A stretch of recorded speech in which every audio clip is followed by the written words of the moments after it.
Qué vergüenza. ¿Aló? Buenas noches y muchísimas gracias por estar aquí. Quisiera darles la introducción al Foro de Justicia Climática, los acuerdos de París, de Ecuador ante el Acuerdo de París, una mirada de la sociedad civil. Antes de nada quisiera darle la palabra a José Rivadeneira, que es el presidente de SEDENMA, para que nos pueda dar la bienvenida.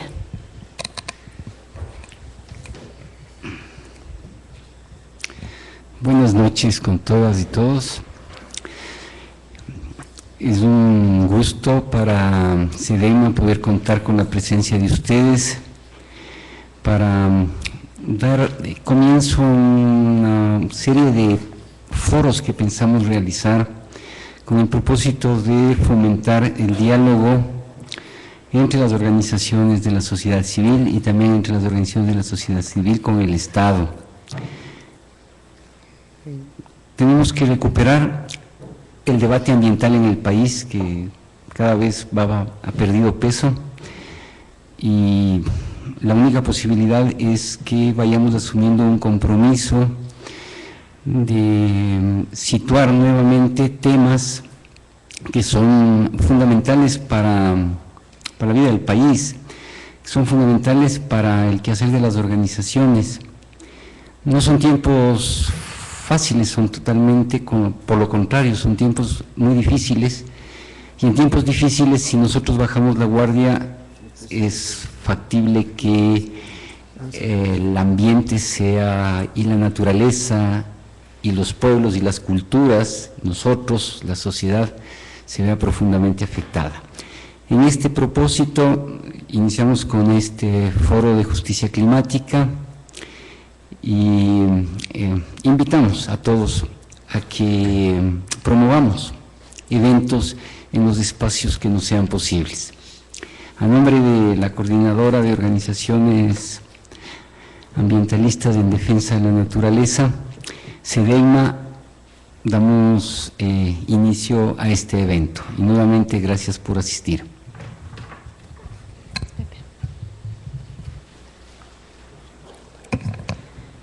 Gracias, Pepe. Voy a empezar entonces con una presentación. Primero, antes de nada, contarles un poco sobre el tema de la Plataforma Nacional de Justicia Climática. Esta plataforma la creamos desde SEDENMA en 2015 y tiene el objetivo de capacitar e incidir en el gobierno y la sociedad civil con respecto a las consecuencias y realidades del cambio climático, ver cuáles son las opciones que tenemos de mitigación y adaptación y de organización frente a la crisis climática. Esta plataforma principalmente fue creada antes de la COP21 de París para buscar participar y posicionarse y visibilizar la voz de la sociedad civil en la entrega de propuestas y el seguimiento de los compromisos, pero la idea es fomentar un espacio de diálogo, de participación, de capacitación sobre el tema de cambio climático, en el que la sociedad civil pueda contribuir con sus propuestas ante lo que se llaman los INDCs, que son las contribuciones intencionadas de los gobiernos para el tema de los acuerdos de París. Para este evento justamente tenemos de participación de las siguientes personas, y me voy a tomar un tiempito de contarles por qué hemos invitado a este foro a cada uno de los que están. Y considerando, esperemos, estaba invitado justamente Jorge Burbano, secretario de Cambio Climático, esperaría que llegue porque tenemos una confirmación de que venga, y justamente mi presentación iba a cambiar un poco si es que venía o no, porque si es que no viene el representante del Estado, quería yo leerles una carta que tenemos de respuesta del Ministerio del Ambiente y contarles un poco de los INDCs. Entonces, yo no le conozco al subsecretario, no sé, Seba, si es que tú le ves en la sala, si es que no, entonces puedo incluir dentro de mi presentación un poco de cuál es la visión del gobierno y qué es lo que el gobierno ha presentado, porque eso es lo que queremos que nos presenten. En todo caso, como ustedes vieron la introducción de José Rivadeneira, yo voy a contarles un poquito de la Plataforma de Justicia Climática, de los Tribunales de Derechos de la Naturaleza. Después vamos a contar con la participación de Carlos Larrea. Él es el director de la UISA aquí en la Universidad Andina y nos va a contar un poquito más sobre el tema del cambio climático, una perspectiva más académica de en qué están las negociaciones, cuál es la realidad hoy por hoy del cambio climático. Buscábamos justamente que el subsecretario de Cambio Climático, Jorge Burbano, nos presente cuál fue la posición del país, cuál fue el compromiso intencionado, ¿no es cierto?, lo que se llaman los INDCs, que presentó Ecuador ante Naciones Unidas.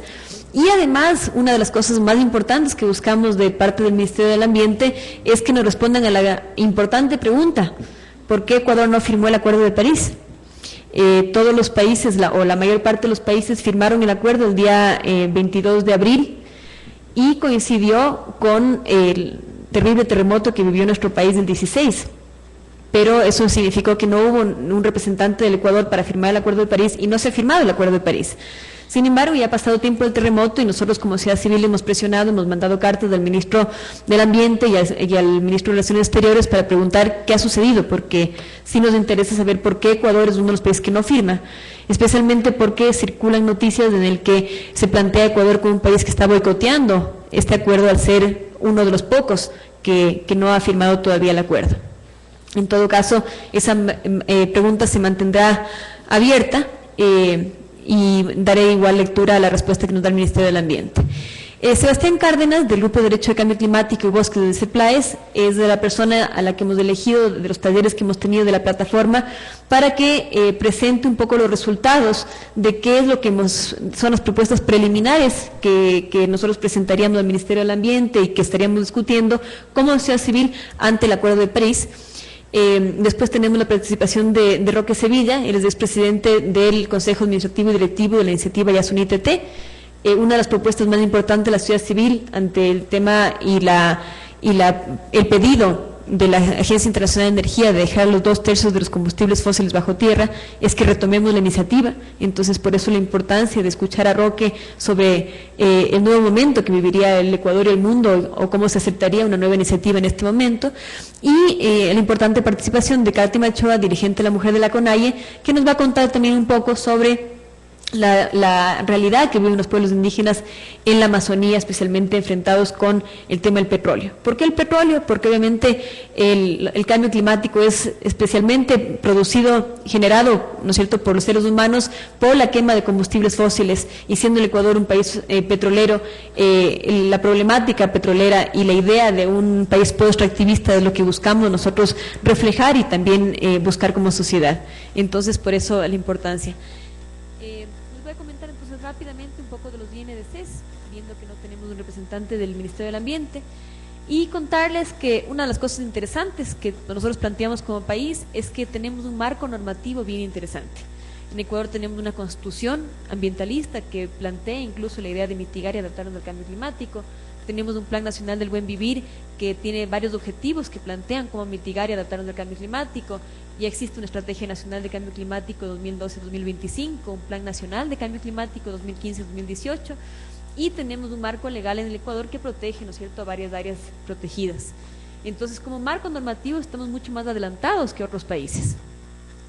¿Qué plantea en estos INDCs? Como les decía, este es un documento que todos los países han planteado, ¿no es cierto?, en Naciones Unidas antes de París. Son los acuerdos o los compromisos a los que podía el Ecuador llegar para esta gran meta mundial, que es no sobrepasar los 2 grados centígrados en términos de calentamiento global. Y el Ecuador plantea que, por ejemplo, con la introducción de 1.500.000 cocinas de inducción y 4.300.000 en un segundo escenario podría mitigar el cambio climático, el tema de la generación eléctrica con gas asociado, la introducción de capacidad instalada, una gran capacidad instalada por la introducción de nuevas plantas hidroeléctricas, como es la Codo Sinclair, por ejemplo, hacen entonces que el Ecuador se vuelva un poco menos dependiente de combustibles fósiles, y por lo tanto son medidas que toma el Ecuador a favor de la lucha del cambio climático. Plantea algunos proyectos futuros, como es el tema del tren eléctrico transamazónico, los proyectos eólicos San Cristóbal y Villonaco, el reemplazo masivo de los focos incandescentes, y principalmente el documento habla sobre el cambio de la matriz energética. Habla de varias cosas más. Sebastián va a hablar un poquito más del tema, del análisis que hemos hecho sobre eso, pero es un documento que nosotros le vemos todavía, un documento muy trabajable todavía, y principalmente que buscamos que se lo haga en una nueva instancia con la participación de la sociedad civil. Habla también de algunas medidas de adaptación, como es el tema del manejo más efectivo del agua, establecimiento de estaciones meteorológicas, conservación de áreas protegidas, fortalecimiento de la resiliencia de las comunidades, identificación de áreas vulnerables para la sequía y análisis de vulnerabilidad para la infraestructura. Esos son algunos de los temas que plantea el Ecuador dentro de sus INDCs. El problema es que no son metas muy medibles, la pregunta que nos hacemos nosotros como sociedad civil es cómo lograremos entonces cumplir estos compromisos a los que nos estamos suscribiendo en el caso, obviamente, que firmemos del Acuerdo de París. Me adelanto muy rápidamente porque Sebastián va a hablar más del tema, pero la idea, ¿no es cierto?, desde la sociedad civil es que hagamos una construcción colectiva, participativa, que retomemos la iniciativa YASUNITT y que construyamos un país post-extractivista. Les quería comentar también rápidamente aquí sobre el tema de los tribunales de derechos de la naturaleza, porque este es un espacio en el que nosotros como SEDENMA estamos promoviendo esta plataforma nacional. Existen varias plataformas en otros países, por ejemplo está el MOSIC en Perú, están otras plataformas de Latinoamérica que estamos también coordinando, pero existen también estos espacios que son los tribunales éticos por los derechos de la naturaleza, que también son otros espacios donde la sociedad civil exige a las autoridades del gobierno que cambie un poco este paradigma, ¿no es cierto?, que empiece a darse cuenta que tiene que cambiar y tiene que tener compromisos mucho más reales para lograr metas como los 2 grados centígrados, metas que realmente cambien nuestra relación con la naturaleza. Y quería entonces aquí comentarles, por ejemplo, que ya hemos tenido 3 tribunales de derechos de la naturaleza, uno grande aquí en Quito en enero de 2014 con la presidencia de Vandana Shiva. Se trataron varios casos, Texaco, Yasuní, el arrecife de coral, Cóndor Mirador, varios casos interesantes. Se hizo un segundo tribunal en Lima, Perú, con la presidencia de Alberto Costa y varios jueces de renombre, donde se trataron, por ejemplo, otros casos de Perú, como el tema de Conga Cajamarca, los defensores de la tierra con Bagua, las 4 cuencas de corriente. Es decir, hemos identificado casos de violación de los derechos de la naturaleza en todo el mundo y siempre tratando el tema del cambio climático como un caso de violación a los derechos de la naturaleza. Por eso es la idea de presentar el tema a los tribunales en este espacio, para entender que este es otro espacio en donde estamos juzgando a los gobiernos y a las empresas que están atentando contra los derechos de la naturaleza y los derechos de los defensores. Y tuvimos un tercer tribunal en diciembre de 2015 en París, con la presidencia de Corman Cullinan y también varios jueces de todo el planeta, con otros casos interesantes, las hidroeléctricas en Brasil, la financiarización de la naturaleza, y obviamente también seguimos con el tema del cambio climático. Se han dado otras sesiones especiales sobre el tema del Yasuní, de Chevron, del arrecife de coral, del ecosistema de la delta de San Francisco. ¿Y por qué les comento de esto? Justamente porque la invitación en este espacio es primero a que ustedes sean miembros de la plataforma de justicia climática. Hoy por hoy tenemos una plataforma en Facebook, pero estamos justamente con sus correos, y si ustedes quieren ser parte de la plataforma, vamos a seguir haciendo talleres en los que queremos participar con ustedes en la elaboración de propuestas para unos verdaderos compromisos del Ecuador para el Acuerdo de París. Queremos entonces también empezar una campaña de justicia climática, donde queremos capacitar y articular a actores que están trabajando en el tema de cambio climático, hacer una incidencia en los tomadores de decisiones y también participar en otros espacios de la sociedad civil, como estos tribunales que les he mencionado, o espacios paralelos a Hábitat 2, por ejemplo, que son espacios importantes donde se tiene que posicionar el tema ambiental y donde queremos que el cambio climático sea un tema transversal. Entonces, mi presentación hoy, antes de dar la palabra a todos los expositores, era para comentarles de la plataforma, para invitarles a ser parte de la misma. Es una plataforma de largo alcance que queremos que se vaya fortaleciendo con su trabajo, y obviamente para comentarles un poco del tema del gobierno.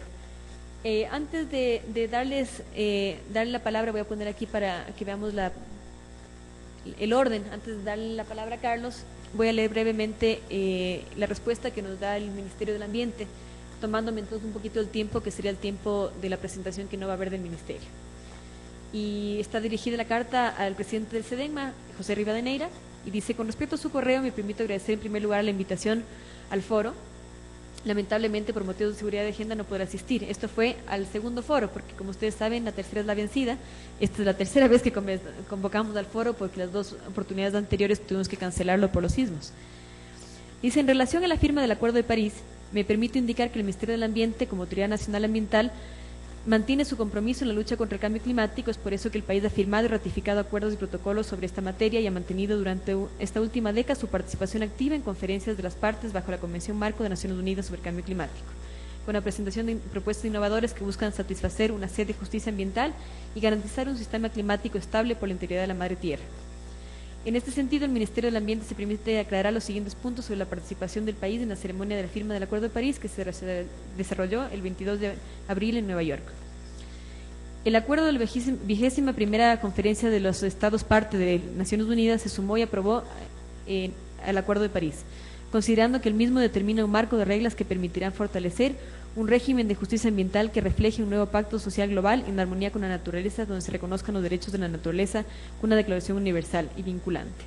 El pasado 6 de abril, el país fue víctima de uno de los peores desastres naturales de su historia, con un terremoto de 7.8 en escala de Richter, afectando seriamente a la provincia de Manabí y localidades del sur de Esmeraldas, dejando 670 víctimas mortales, como también graves afectaciones de la infraestructura que comprometieron la seguridad y vida de casi 1 millón de personas.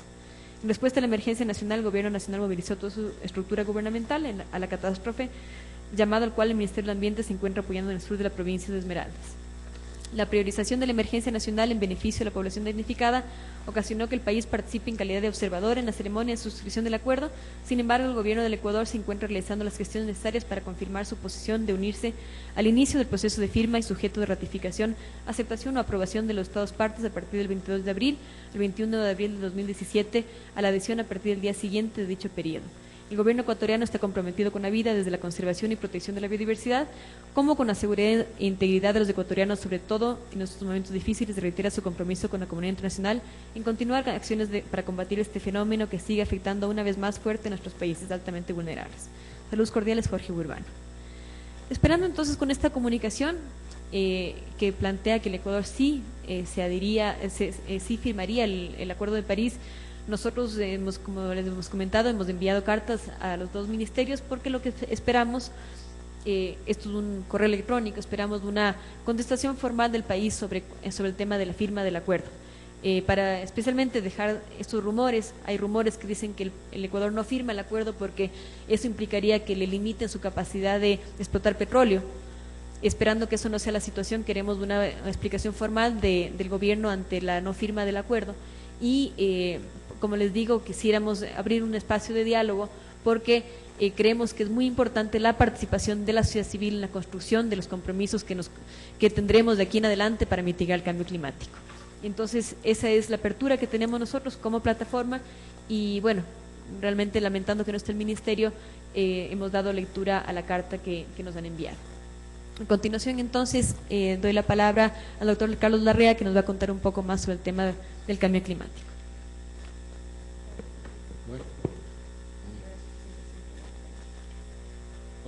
Bueno, muchas gracias por venir. Los organizadores del encuentro me han pedido que haga una introducción breve a la problemática más internacional, más general, sobre el tema del cambio climático. Es decir, antes de entrar a discutir la posición del Ecuador, partir de una visión más contextual, más general. Y eso es lo que vamos a tratar de hacer.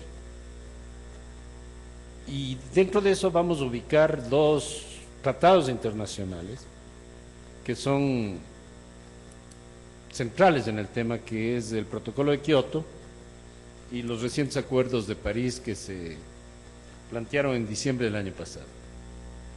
Bueno, aquí tenemos algunos antecedentes. Esto es simplemente para contextualizar. En 1970 se publicó un libro por parte del Club de Roma que mencionaba por primera vez que este crecimiento económico que hemos tenido desde la Revolución Industrial tiene ciertos límites de carácter ambiental.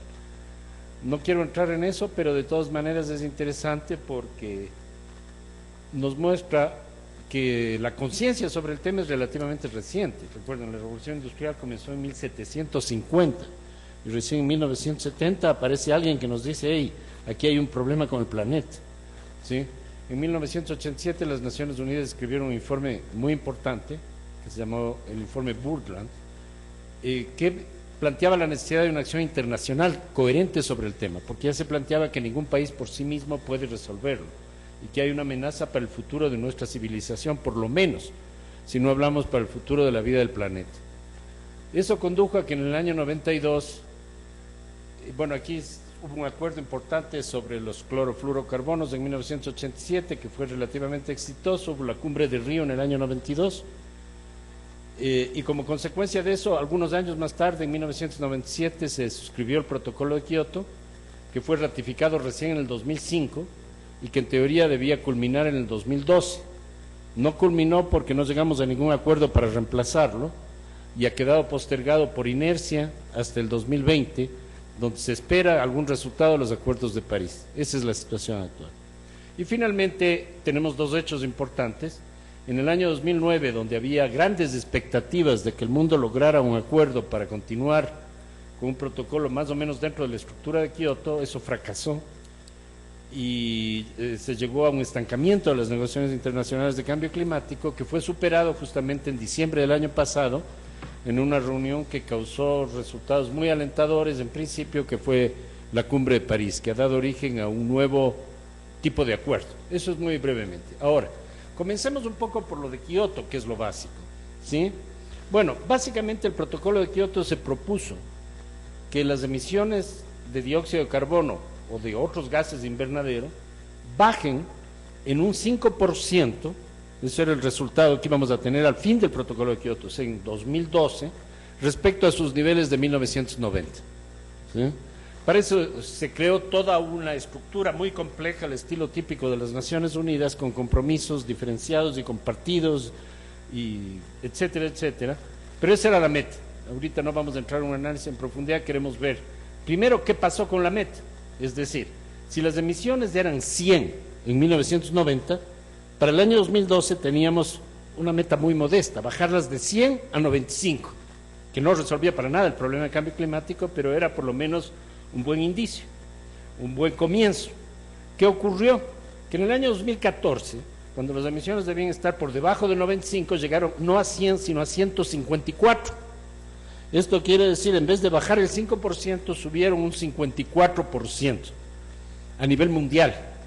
Eso nos da una idea de que, en sí, en una sola palabra, el protocolo de Kioto fue un gran fracaso. ¿Sí?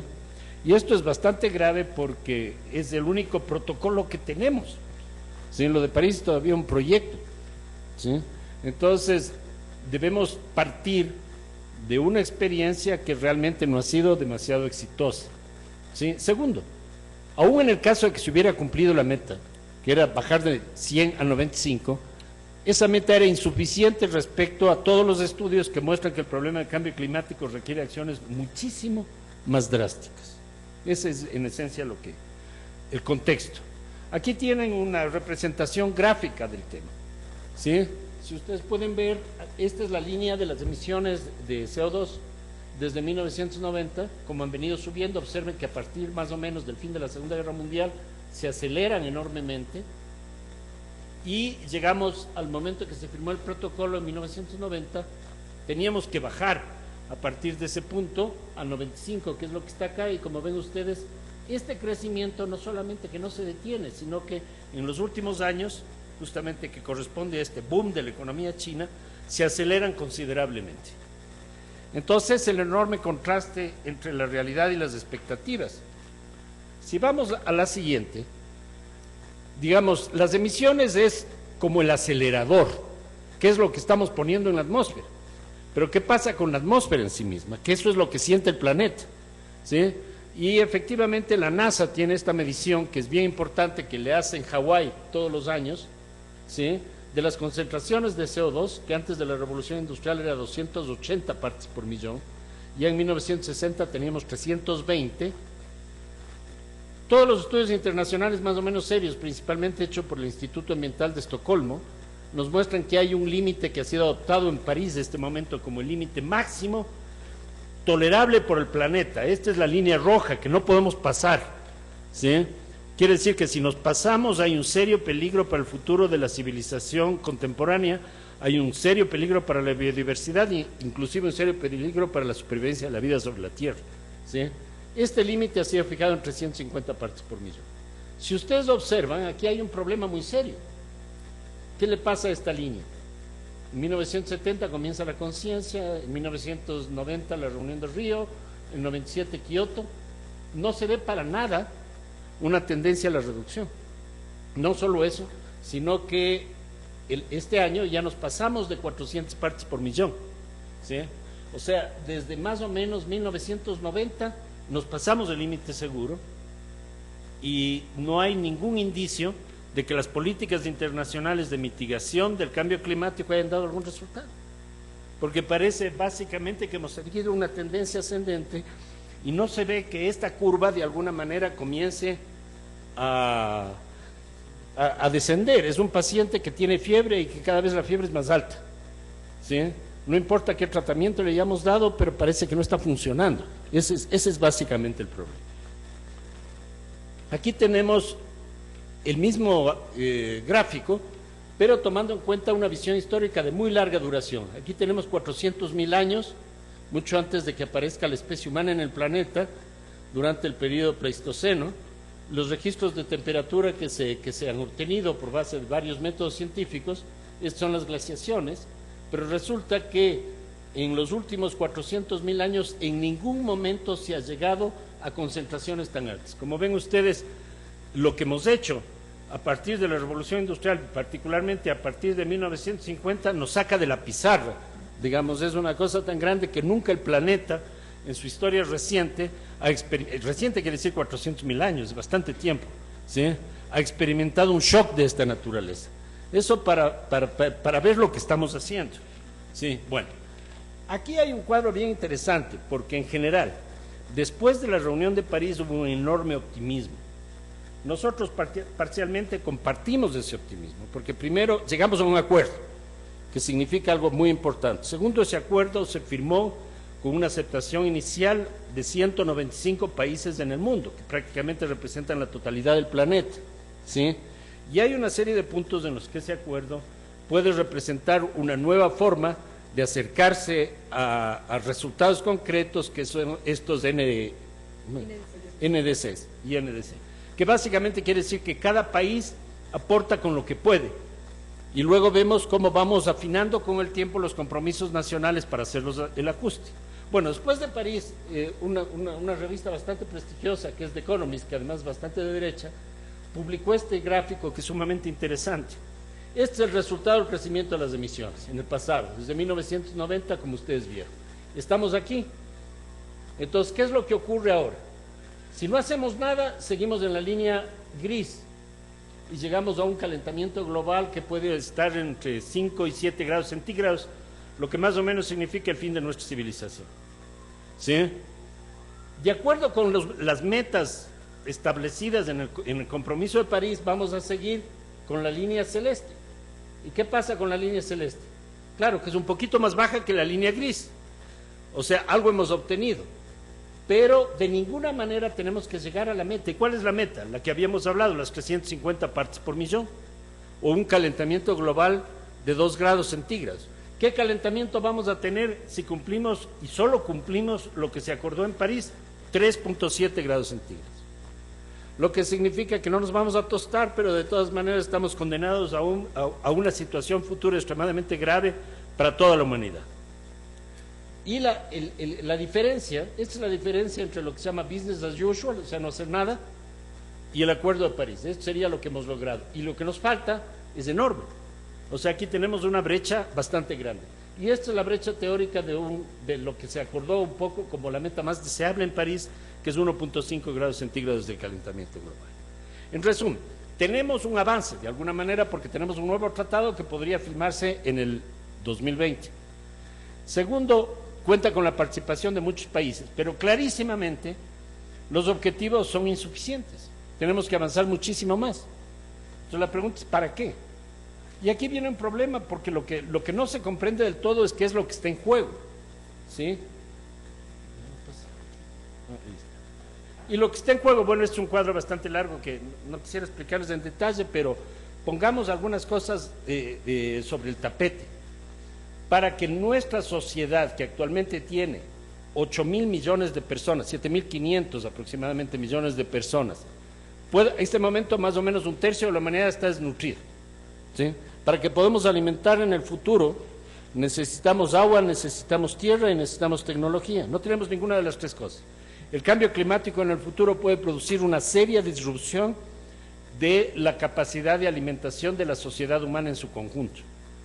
Es decir, no está ni siquiera garantizado que los 10.000 millones de personas que van a habitar el planeta a fines del siglo XXI tengan la posibilidad de hacerlo, porque uno de los efectos más predecibles del cambio climático es un colapso dramático de los rendimientos de los cultivos, ¿sí? Ese es uno de los primeros problemas. En cuanto a la biodiversidad, tenemos que la velocidad de extinción de especies que existe actualmente es la más alta desde que un meteorito provocó la extinción de los dinosaurios hace 65 millones de años. Y es posible que en el caso de la Amazonía, por lo menos, entre el 30 y el 60% de la selva amazónica desaparezca solamente por los efectos del calentamiento global y de la reducción de la pluviosidad. Es decir, en ese sentido, algunos estudios, por ejemplo el de Hansen, que tal vez no sea compartido por todos, pero es un estudio bastante serio, nos dice que incluso en 400 años podemos llegar a tener una elevación del nivel del mar de 60 metros, lo que significaría prácticamente el fin de la vida sobre la Tierra. Eso es lo que está en juego. No se sabe bien, no tenemos certeza sobre la magnitud de los efectos, pero ciertamente lo que sí conocemos es que los efectos serían bastante serios. Aquí tenemos un par de diapositivas finales. Digamos, la mayoría de las políticas de mitigación que se utilizaron en Kioto estaban basadas en lo que se llama el cap and trade, que es un mecanismo que funciona con el compra-venta de certificados de carbono. Para que eso funcione se necesita que el precio del carbono se mantenga más o menos estable y sea alto, para que haya algún incentivo para descarbonizar la economía. Pero lo que ha pasado a partir más o menos de 2011 con el precio del carbono en el mercado europeo es que ha caído a límites prácticamente irrisorios. Entonces eso nos muestra que en realidad los mecanismos basados en el mercado no siempre son eficientes y que dependen en este caso de un conjunto de fluctuaciones, y en estas condiciones, con un precio del carbono prácticamente desmantelado, la posibilidad de seguir con los mecanismos que hemos usado hasta ahora puede dar el resultado que hemos visto, es decir, que prácticamente no se siente el efecto de las reducciones. Por eso nosotros hemos planteado la necesidad de buscar nuevas alternativas. Antes de eso yo quería referirme muy brevemente a cómo han evolucionado las emisiones. Desgraciadamente aquí no se ve mucho, pero lo que quería decirles es que prácticamente en todos los países industrializados hay una caída enorme de las emisiones. Y eso no debido a los efectos probablemente de estas políticas de mitigación, sino básicamente debido al cambio tecnológico. Por ejemplo, en Estados Unidos ha habido una caída de las emisiones de aproximadamente el 15%. Lo mismo ocurre en el mercado europeo. Entonces, ¿por qué crecen las emisiones? Principalmente por la acción china. Aquí tienen la evolución de las emisiones de China, y la línea tomate de acá son las emisiones de la India, que están creciendo como al 8% anual. Entonces aquí tenemos los cálculos de las tasas de crecimiento en los últimos años. Como ven ustedes, Estados Unidos, Canadá, Europa tienen una reducción muy fuerte, más o menos a partir del 2005, mientras que China estaba creciendo al 8% y en la India al 6%. El crecimiento futuro probablemente va a ser bastante más lento debido a la crisis de la economía china y una serie de temas que no vamos a analizar. Pero de todas maneras, lo que es bastante claro es que si seguimos con esta tendencia, aún con el cambio tecnológico actual, no hay posibilidad alguna de alcanzar una reducción de emisiones que sea suficientemente adecuada. Hay un estudio reciente, varios estudios que muestran que la única manera, y esto es muy significativo para el Ecuador, la única manera de alcanzar una mitigación que sea efectiva es que las reservas mundiales de combustibles fósiles, que no solamente incluyen petróleo, es petróleo, gas y carbón mineral, ¿sí?, se mantengan inexplotadas. Esto quiere decir bajo tierra en una proporción de 2/3. Si solo podemos quemar, tenemos un presupuesto, solo podemos quemar 1/3 de lo que tenemos. Si quemamos más, los riesgos para el planeta son enormes, ¿sí? Y no tenemos ningún instrumento para hacerlo. El único antecedente internacional significativo que tenemos para la política de mantener las reservas de combustibles fósiles explotadas es la iniciativa Yasunité. Por eso es que el Ecuador puede todavía hacer una contribución importante, porque en algún sentido es pionero en la apertura de una nueva forma de mitigación que sea realmente efectiva y que rompa la inercia de lo que hemos hecho hasta ahora, que más allá de las palabras probablemente está conduciendo a resultados que yo diría en todo caso son muy pequeños y claramente insuficientes respecto a lo que se necesita. Eso es significativo porque nos da una idea que nos permite comparar aquello que nos hemos comprometido, por ejemplo las cocinas de inducción, etcétera, etcétera, que presentaba Nati, ¿sí?, y aquello que debemos hacer, que estaba planteado por primera vez en el mundo en la iniciativa Yasunité. Gracias. Muchas gracias, Carlos. Antes de darle la palabra a Sebastián, como representante de la Plataforma de Justicia Climática, quería solamente hacerles un comentario, y es que, si bien es cierto, el Acuerdo de París es un acuerdo importante, porque es la primera vez que todos los países del mundo están comprometiéndose a hacer algo real por el tema del cambio climático. Como mencionaba antes Carlos, el protocolo de Kioto solamente lo llevaban a cabo los países industrializados, no nos tomaban en cuenta los países en desarrollo. Hoy por hoy tenemos finalmente a un acuerdo que incluye a todos los países del mundo. Esto no es ni cerca el acuerdo que hubiéramos querido. Como sociedad civil somos muy críticos de este acuerdo, porque primero no es un acuerdo vinculante, y segundo, como Carlos ha mencionado, la importancia de los combustibles fósiles, el acuerdo en sí ni siquiera menciona la palabra petróleo ni combustibles fósiles. Entonces, solamente una nota aclaratoria, que el Acuerdo de París no es ni cerca lo que hubiéramos esperado como sociedad civil. Pero, siendo que es un acuerdo que todos los países del mundo van a participar, es importante que como Ecuador nosotros tengamos compromisos. Y es de ahí cuando sale la necesidad y realmente la oportunidad de que como sociedad civil podamos presionar para que como gobierno podamos cumplir y tener compromisos reales para mitigar el cambio climático, y obviamente ahí tener acciones interesantes para poder proteger a nuestra naturaleza. Entonces ahí sí, con esa introducción le doy la palabra a Sebastián Cárdenas de Ceplaes. Gracias, Nati. Buenas tardes con todas las personas presentes.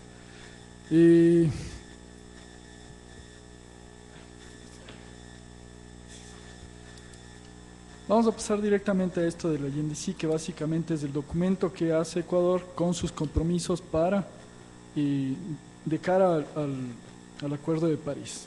Un poco de antecedentes de cómo se vino dando esto del Acuerdo de París y cómo se vino dando esto de preparar los documentos de la INDC. En la COP19, la Conferencia de las Partes número 19, la reunión número 19 de Naciones Unidas sobre Cambio Climático, invita a todos los países que son parte de la Convención Marco de Naciones Unidas a presentar sus compromisos o sus intenciones de compromisos para la firma del Acuerdo de París. En Lima, en la COP20, la decisión primera ya nos da un poco de características sobre qué deben tener estos compromisos. Entre ellas, dice que debe facilitar claridad, transparencia y comprensión de estos documentos, que debe incluir, entre otras cosas, información que sea cuantificable, o sea, que todo lo que se diga en el documento a futuro puede ser cuantificable. Un punto de referencia que, por ejemplo, decimos, vamos a mitigar tantas emisiones, muy bien, pero desde qué, tomando como referencia qué año, por ejemplo, ¿sí? Periodos de aplicación, de cuándo a cuándo van a ser estas medidas que vamos a tomar, el alcance y la cobertura de las medidas que están expresadas en este documento. La decisión 1 también nos dice que este plan, estos compromisos, debe incluir un componente de adaptación. Esto fue una lucha sobre todo en los países no desarrollados, ya que para los países como el Ecuador, la mitigación no es un gran problema, pero sí la adaptación, porque somos uno de los que más impactados vamos a estar por el cambio climático. Entonces, en la decisión número 1 fue adoptada esta medida, y los INDCs van a tener que incorporar también elementos de adaptación al cambio climático. En el preámbulo del Acuerdo de París recopilan una de las cosas que se pide a través de las organizaciones de sociedad civil, que es precisamente el acceso de la sociedad civil hacia políticas de educación, de formación, de sensibilización y sobre todo la participación, ¿sí?, sobre la cooperación que tienen que ver con el Acuerdo de París, todas las políticas que se hagan a nivel nacional y a nivel internacional. En la Constitución del Ecuador, el artículo 85, el numeral 3, establece que en la formulación, ejecución, evaluación y control de las políticas públicas, todos los servicios públicos, se garantizará la participación de las personas, comunidades y pueblos y nacionalidades. Es decir, que en todas las medidas, en todos los planes, todos los proyectos debe participar la sociedad civil. Más aún, si el INDC, si estos compromisos son una posición nacional. Al ser una posición nacional debería contar también con el criterio de la sociedad civil, agentes privados. los GATS. Con todo este preámbulo, dentro de la plataforma de justicia climática hicimos un análisis sobre el documento que presentó Ecuador, que Nati ya más o menos les presentó un punteo de qué es lo que se analizó. Una de las cosas que nosotros vimos es que este INDC no incluyó la participación de organizaciones de sociedad civil, de los gobiernos autónomos descentralizados, tampoco de entidades privadas, que es súper importante que también participen. Más bien fue una especie de consultoría contratada por el Ministerio del Ambiente para establecer algunos compromisos, siendo que es un documento que representa todos los compromisos de un país de cara al futuro y de cara al cambio climático. Entonces, con toda esa importancia, no fue tomada con participación como señala la Constitución y todo el preámbulo que les indiqué.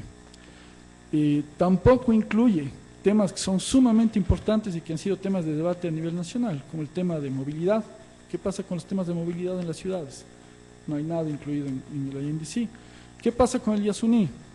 Como un modelo, como decía Carlos, un modelo que puede ser importante incluso como ejemplo para descarbonizar la economía. Tampoco está incluido. ¿Qué pasa con los modelos de consumo? ¿Qué pasa con los modelos de consumo a futuro para el Ecuador? ¿Qué tipo de compromisos estamos haciendo? ¿Qué tipo de políticas estamos presentando como compromiso para cambiar el modelo de consumo que se tiene en el país? Tampoco dice nada al respecto. Se requiere claridad y metas claras en cuanto a las acciones que propone este documento.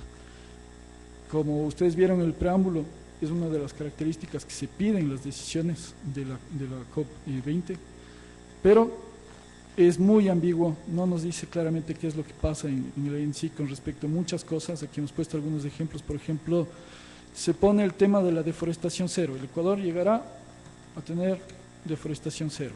Muy bien, vamos a tener deforestación cero, pero ¿cómo? A través de plantaciones forestales, se van a tomar red tal vez. ¿Qué va a pasar con sociobosque? No se explicita nada. Tampoco se dice cómo ni cuándo se va a realizar esto. O si es que esta meta de deforestación cero es acorde a lo que se plantea desde la sociedad civil, pueblos indígenas, propietarios de los bosques, tampoco. La introducción de cocinas de inducción no tiene una medición clara, no cuantifica claramente cuánto se va a reducir en términos de emisiones.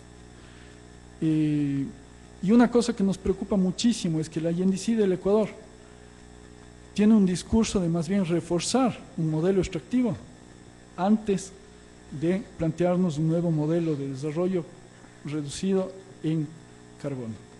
Lo que nos dice, por ejemplo, con proyectos como el tren transamazónico, es que van a plantear un tren para mitigar todo el tema extractivo que va a operar en la parte sur del país, porque este tren es parte del proyecto IRSA. Entonces, no es que en la ciudad, no es que al sur del país haya exactamente gran movilización de personas, ni de recursos, ni de productos agrícolas como para que justifiquen la existencia de este tren. Sin embargo, este tren es para facilitar la extracción de los recursos mineros que están en el sur del país. Pero como mitigación se plantea el tren eléctrico. Pues como es eléctrico ya es mitigación, supuestamente, según el INDC. Entonces, ¿es realmente mitigación en primer caso esto? Los impactos de la construcción de este mismo tren, ¿cuánta deforestación va a generar? Entonces, primero, no consideramos que sea una acción de mitigación y segundo, es una acción de refuerzo del modelo extractivo del país.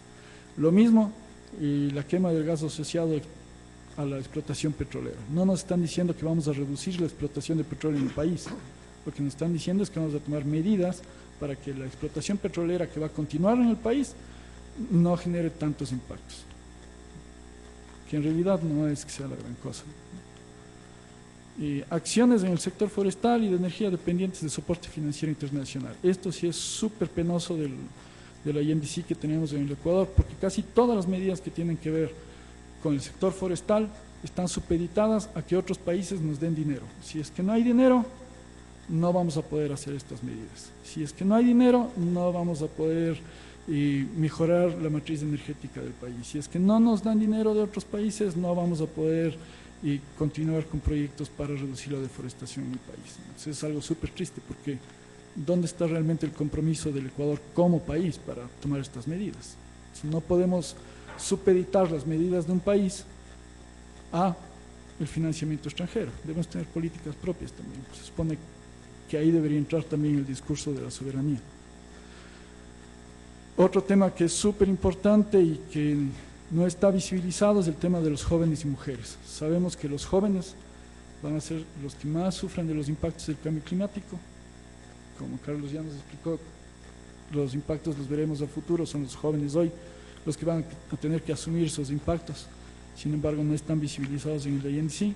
Lo mismo las mujeres, que son las que más discriminación han sufrido en temas de políticas educativas, la pobreza, sobre todo mujeres indígenas.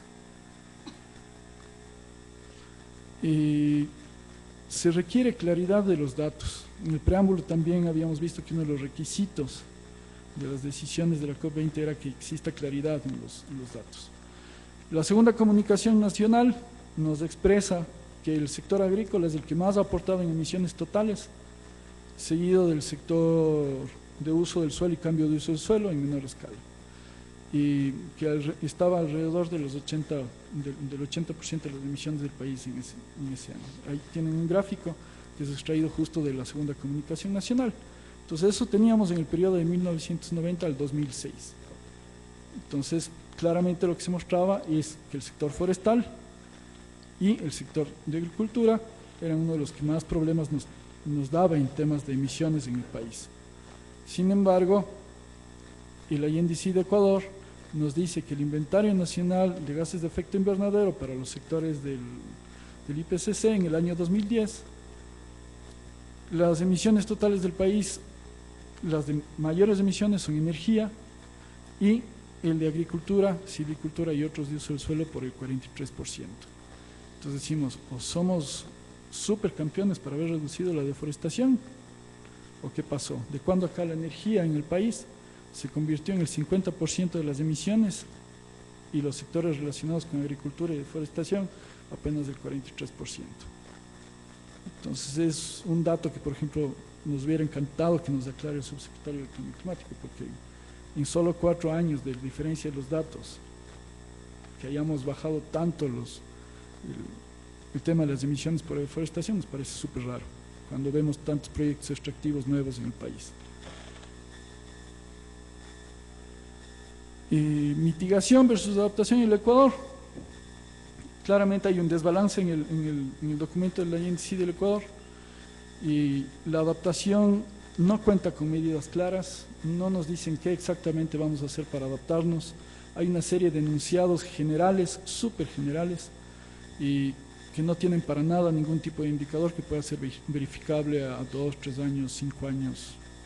No hay cómo hacer seguimiento a esas medidas, porque básicamente vamos a mejorar la adaptación en temas hídricos, vamos a mejorar la adaptación en temas de suelos, vamos a mejorar la adaptación en temas agrícolas. Nada más. Las propuestas. No solo se trata de ver dónde están los peros del documento, sino qué es lo que esperamos nosotros como sociedad civil de un documento que debería representarnos a todos. Y la idea de la sociedad civil del país, de qué modelo de desarrollo queremos llegar. Y queremos primero que sea un documento de construcción colectiva. La mitigación y adaptación al cambio climático no solo es un tema que le atañe al gobierno central, es responsabilidad compartida entre el gobierno central, las organizaciones de sociedad civil y el sector privado. Y mucho también el tema de los gobiernos autónomos descentralizados. Es súper importante que ellos también participen de este tipo de diálogos, porque van a tener que tomar medidas también a nivel local. Y este enfoque no ha sido tomado, esperamos nosotros que sea tomado. Incorporar recomendaciones de la Agencia Internacional, como ya nos mostró Carlos y Nati también, que podamos ceñirnos un poco al tema de dejar al menos 2/3 de combustibles fósiles en el subsuelo. Aquí, nuestro aporte claramente sería el Yasuní, como ejemplo. ¿Sí? Retomar la iniciativa Yasuní, que lo mencionamos, y en un país megadiverso y pequeño como el Ecuador, es más fácil, es menos costoso reducir las actividades extractivas que tratar de mitigar los impactos de las actividades extractivas que seguimos incorporando en el territorio. No es que seamos un país muy grande, y cada vez que incorporamos estas mega actividades extractivas, las políticas, ¿qué es lo que nos dicen? Vamos a seguir metiendo más actividades extractivas, pero vamos a mitigar un poco los impactos. En un país como el nuestro, que es mega diverso, que tiene todas estas condiciones de recursos que podemos explotar, más barato y mejor sale reducir estas actividades extractivas. Un nuevo modelo agrícola ganadero donde no se fomente la ganadería extensiva ni los monocultivos. Vemos cómo en la Amazonía ha ganado mucho terreno, por ejemplo, la palma africana. El tema de la ganadería sostenible que nos pintan como un excelente programa, sin embargo sigue siendo un tipo de ganadería del tipo extensiva. ¿Qué quiere decir esto? Que ocupa grandes áreas de territorio. Y esto se está implementando en la Amazonía, se sigue implementando en las sierras, se sigue implementando en la costa. Entonces requerimos nuevos modelos agrícolas que mejoren este tipo de modelos. No podemos seguir en un territorio como el Ecuador tan pequeño fomentando actividades extractivas a nivel extensivo. Incorporar alternativas del desarrollo como el ecoturismo comunitario, la agroecología, recuperar nuestros suelos, e implementar o mejorar proyectos de energía solar, meternos un poco en el tema de la geotermia, la eólica, fortalecimiento de sistemas indígenas de manejo de bosques, como por ejemplo las chacras, las ajas, que son sistemas agrícolas que han manejado de manera milenaria los pueblos indígenas de la Amazonía, de la sierra. También hay otros sistemas similares en la costa que han demostrado no solo generar reducidos impactos, sino que también pueden aportar a la reducción de emisiones por el tipo de manejo que tienen los bosques. Y establecer políticas para cambiar patrones en el modelo de consumo de la población ecuatoriana. Es hora de que también las políticas de comunicación del Estado nos ayuden también como sociedad civil a cambiar los patrones de consumo en el Ecuador, que es súper importante. Incorporar políticas de movilidad. Aquí tenemos municipios que han estado debatiendo fuertemente esto, como el de Quito, Guayaquil, Cuenca, Ambato. Los temas de movilidad deben ser tomados en cuenta y no están en el INDC. Incorporar el valor de las políticas dirigidas a educación ambiental, que es lo que también les mostré en el preámbulo, que es una de las cosas que se requieren, y no habla nada de la INDC sobre educación ambiental. Sensibilización, no está.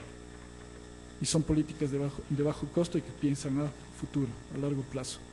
Ecuador debe mantener esfuerzos propios en materia de mitigación. Es lo que hablábamos, no podemos depender de financiamiento internacional. Debemos establecer medidas propias para mitigar las emisiones del país y también para adaptarnos. No podemos supeditar la adaptación del cambio climático a que venga plata del extranjero, porque el tiempo pasa y los impactos del cambio climático están ahí. No podemos esperar simplemente a que llegue financiamiento. Establecer estrategias de acceso a recursos del Fondo Verde del Clima. El Fondo Verde del Clima cuenta ya con algo de recursos. Esta es otra pregunta que teníamos también para el subsecretario, es ¿qué se está haciendo en el país para poder acceder a los recursos del Fondo Verde del Clima? Perú ya ha accedido, es uno de los primeros países que ha accedido a montos considerables del Fondo Verde del Clima.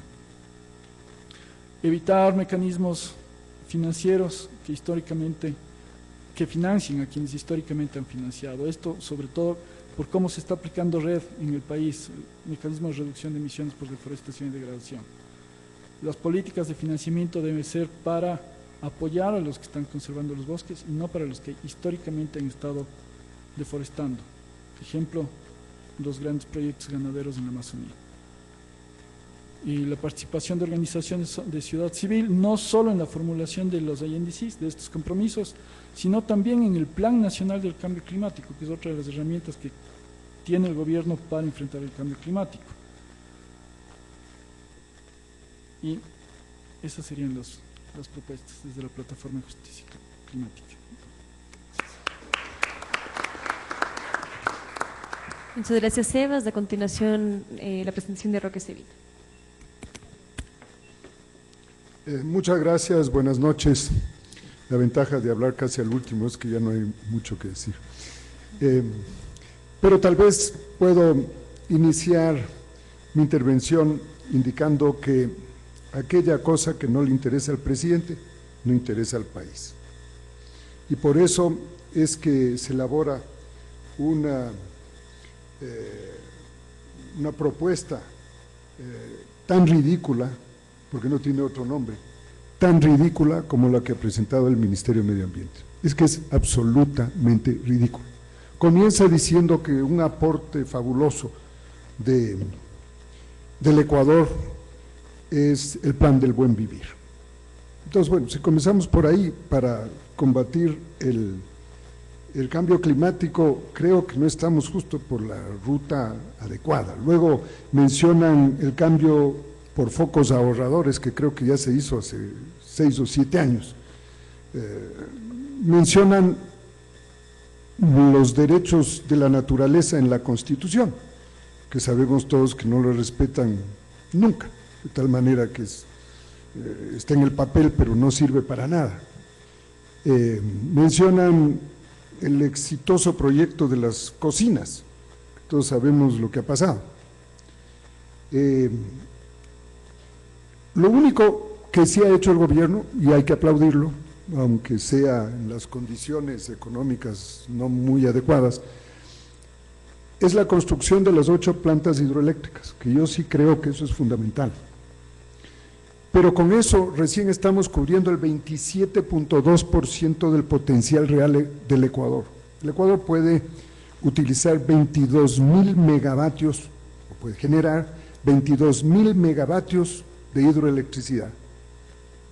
Y con estos aumentos de 2.800 creo que llegamos frisando los 6.000 megavatios. Todavía nos falta para llegar a 22.000 los 17.000 megavatios que están pendientes todavía y en carpeta. A esto hay que sumar la producción geotérmica, unos 3.000 megavatios aproximadamente, y la eólica, perdón, la eólica no, la fotovoltaica. Yo construí una pequeña planta fotovoltaica en Salinas de Ibarra de 3,6 megavatios y nos sorprendió haber ganado el premio de la planta más eficiente del mundo, ahora en diciembre pasado en Londres. Nosotros no hicimos nada especial, instalamos unos buenos equipos y esperamos, nada más. Es la posición geográfica del Ecuador que nos permite hacer una producción fotovoltaica absolutamente excepcional que no puede competir ningún otro país del mundo. Pero lo que producimos en fotovoltaico me parece que son 14 megavatios. Eso es todo. Y el gobierno, con las contradicciones que le caracterizan, está ahora sí empeñado en sacar adelante la refinería del Pacífico, con una deudita de 13.000 millones de dólares, porque nuestros amigos venezolanos están más quebrados que son los socios del 50% de la refinería. Entonces, no hay plata, ahora hay que endeudarse. Y ahí se ve la falta absoluta de conocimiento de los acuerdos internacionales y la falta absoluta de una política internacional del gobierno. Ejemplo es que hasta ahora no somos signatarios del Acuerdo de París. Están ocupadísimos reconstruyendo Manabí, pero el embajador Long, con su afrancesado acento, fue a visitarle a Assange, pero no tuvo tiempo para ir a firmar el Acuerdo de París, porque es menos importante. Y lo que sí sería bueno es que el gobierno revise lo que el Acuerdo de París indica, entre muchas cosas. Indica que a partir del 2020 se establece el Fondo Verde con un aporte anual de 100.000 millones de dólares que serán dirigidos para los países no industrializados, entre los que estamos nosotros. Pero la segunda cosa que dice es que para llegar a lo que Carlos describió, un esfuerzo absolutamente no suficiente para llegar al 1,5 grados, que es el objetivo final, y llegar a los 3,7 grados, que es un desastre absoluto, necesitamos, y este es el acuerdo, reducir el consumo de combustibles fósiles en un 50% entre el año 2020 y el año 2030. El año 2020 es en 2 años y medio. Sí, bueno, perdón, 3 años y medio. 3 años y medio es más o menos rápido, es el año 2012 viendo hacia atrás, ¿no? Junio del 2012. Para ver lo cerca que estamos de eso. Pero ahí tenemos un cuadro que indica cuánto se tiene que reducir en la producción y consumo solo de petróleo. A esto súmele el carbón y súmele el gas. Cada año vamos a tener que reducir 4,7 millones de barriles de consumo o de producción diarios. ¿Qué es eso? Todo lo que produce México más todo lo que produce Venezuela, para tener una idea de lo que estamos hablando. Si cerraríamos por países, en enero del 2020, Venezuela y México cerrarían la producción. Y entonces estaríamos cumpliendo el objetivo. Después cada otro país, yo sé que no va a ser así, se va a distribuir en el mundo. Pero ese es el objetivo. El siguiente año ya serán 9,4 millones de barriles. Y así, ahí tiene la tablita. Para cuando nuestra superrefinería esté construida, si se cumplen todos los objetivos del ministro de Asuntos Estratégicos, el doctor Poveda, que dice que cuando se firme el acuerdo con los coreanos y los chinos, necesitarán 5 años. O sea, necesitarán 1 año para firmar, y hasta que todo eso se arregle, más 5 años más, 6. Cuenten 6 años, desde ahora estaríamos en el 2022, donde el mundo, si se cumple este objetivo, estaría ya produciendo 14,2 millones de barriles diarios menos que lo que se produce hoy en día. ¿Qué quiere decir? Que van a haber decenas de refinerías operando a medio vapor. Obviamente, las instalaciones industriales están ya allí y nosotros vamos a estar recién sacando nuestra superrefinería en el Aroma. Fíjense en la falta absoluta de visión y de entendimiento de hacia dónde va el mundo y los efectos que tiene sobre el país. No tiene ni pies ni cabeza, pero ahí están metidos de cabeza haciendo ese, llamémosle, negocio. Hay créditos entre medios chinos, ustedes saben lo jugosos y atractivos que son. Si vamos a tener esta situación de que va a ser obligatorio reducir las emisiones y reducir, por tanto, la producción de petróleo, carbón y gas, lo lógico es que nos vayamos adecuando, aprovechando las ventajas comparativas y competitivas que tiene el país. Eso es lo que deberíamos hacer.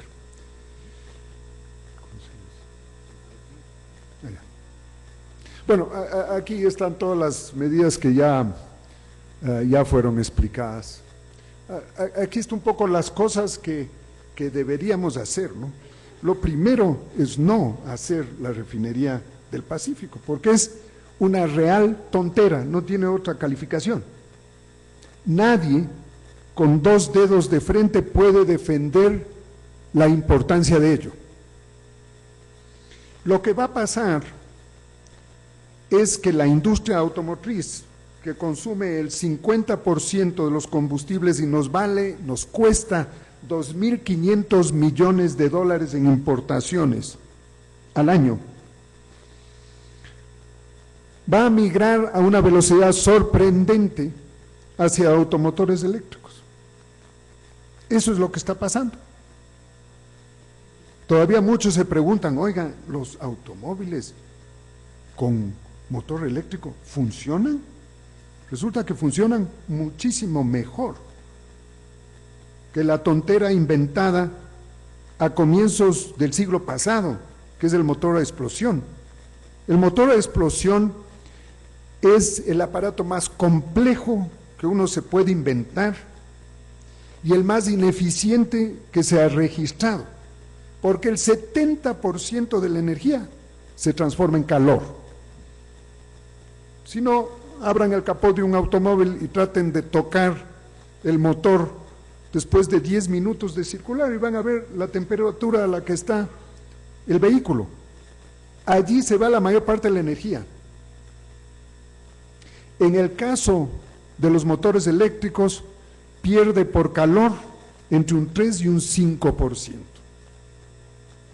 Entonces, el consumo de energía de un automóvil eléctrico es más o menos entre la octava y la 1/10 parte de lo que consume un automóvil a explosión. Y tiene la gran ventaja para nosotros, el carro eléctrico, que en las zonas de altura no se afecta por la falta de oxígeno, obviamente. Mantiene la potencia en la costa o en la sierra, no cambia la potencia del vehículo. Lo lógico sería, si ya consiguen los 13,000 millones de crédito, que eso invirtamos en cosas que sean lógicas. Por cierto, no con créditos chinos, sino recurriendo al Fondo Verde de 100,000 millones anuales. Y si no, a cualquiera de los mecanismos que se están desarrollando y que Naciones Unidas lo está planteando, como los fondos de inversión, que van a tener que descarbonizar las inversiones y calculan que en los próximos 10 años esa descarbonización de las inversiones, quiere decir que si tengo una inversión en el negocio de petróleo, en el negocio de gasolineras, en el negocio de automóviles, en el negocio de barcos, venda esas acciones e invierta en proyectos que no están ligados al consumo del carbono. Esta sería la lógica elemental. O sea, van a haber una gran cantidad de recursos para hacer estos cambios, como por ejemplo, financiar y auspiciar el cambio del parque automotor ecuatoriano de vehículos convencionales a vehículos eléctricos. El instalar un sistema de carga rápida de vehículos eléctricos en todo el país. Las gasolineras eléctricas, llamémosles así, que en todo el país funcione. Fomentar, sobre todo en ciudades andinas como la nuestra, la utilización de la bicicleta eléctrica. Muchos de ustedes se habrán subido a una bicicleta eléctrica. Es una verdadera maravilla porque la cuesta no existe. Uno de los problemas por los que no se desarrolla la bicicleta en ciudades de montaña es por el esfuerzo que el ciclista tiene que hacer cuando tiene que trepar una cuesta. Bueno, el rato que tiene un mínimo motor eléctrico, se supera eso. Lo bueno de las bicicletas en zonas urbanas es que reduce sustancialmente la sobrecarga de vehículos en las vías públicas y esto le vuelve mucho más eficiente a la ciudad. Y el mejor ejemplo es toda la política danesa u holandesa respecto del tema. Pero, aparte de esto, deberíamos nosotros hacer las inversiones en geotermia, hacer las inversiones en el campo solar y hacer las combinaciones de producción eléctrica híbrida entre solar e hidroeléctrica. Ustedes saben que el problema del solar es que tiene un ciclo muy corto, de entre 4 y 5 horas de producción al día, y que es irregular. Pasa una nube por encima de la planta y pues baja la producción.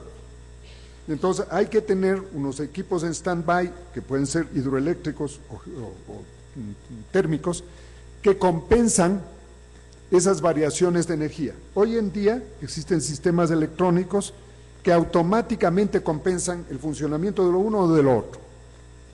y eso le vuelve altamente estable la producción eléctrica. Sin duda alguna, deberíamos nosotros hacer un programa ambicioso de reforestación de las cuencas hidrográficas. El cambio climático va a afectar seriamente todas esas zonas y si están cubiertas de bosque, vamos a tener una cierta garantía de mitigación de ese problema. Eso da trabajo a gran cantidad de personas, garantiza el flujo del agua tanto para consumo humano como para generación hidroeléctrico, y es una fuente de producción de madera. Todo eso lo podemos hacer aquí en el Ecuador, ventaja comparativa que tenemos, porque a diferencia de Canadá o Chile, que son grandes productores de madera, nosotros tenemos todo el año 12 horas de luz, que hace que los árboles estén creciendo 12 horas diarias. En el caso europeo o en el caso del sur, tienen en las épocas de invierno una paralización del crecimiento de las plantas. Y por eso un árbol de la misma calidad en Canadá demora 38 años y acá 17. Pero esa ventaja comparativa que tenemos no lo hemos aprovechado. No está en el plan tampoco. Está en el plan el sociobosque, que por cierto ya despacharon a todos los empleados, no queda nadie, porque ya se puso bravo Patiño y el señor presidente con los congresistas alemanes y se paralizó la única fuente de financiamiento de algo que presentan como parte del INDC. Viene el financiamiento del exterior y hay apoyo para la conservación. Si no hay eso, no hay nada. Yo podría seguir mencionando una serie de medidas que deberíamos tomar para avanzar en este campo, pero como ya hemos discutido muchas veces con Carlos, el tener el proyecto Yasuní como emblema y volver a ponerlo sobre la mesa puede ser una carta de presentación del Ecuador que de nuevo le ponga en primera fila para poder recurrir al financiamiento del Fondo Verde. Para eso hay que esperar que se vaya Correa, porque con él no contamos para esto, como todos sabemos.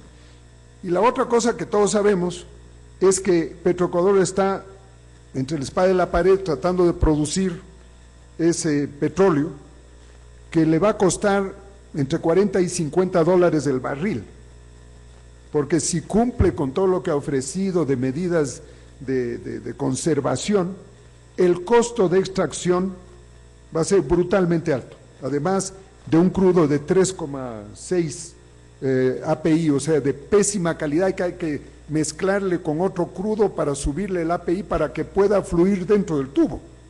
Además hay que calentarlo, porque si no, no fluye. Es el récord mundial de la tontera también. Todo lo que está asociado a la refinería del Pacífico es una superior tontera. Entonces, para concluir, creo que es fundamental que nosotros exijamos al gobierno que tenga una política sobre el tema ambiental y sobre el tema del cambio climático. Y no podemos aceptar los ecuatorianos que hasta la presente fecha el país verde, no se sabe el tinte del verde, pero el país verde por excelencia no firma el Acuerdo de París.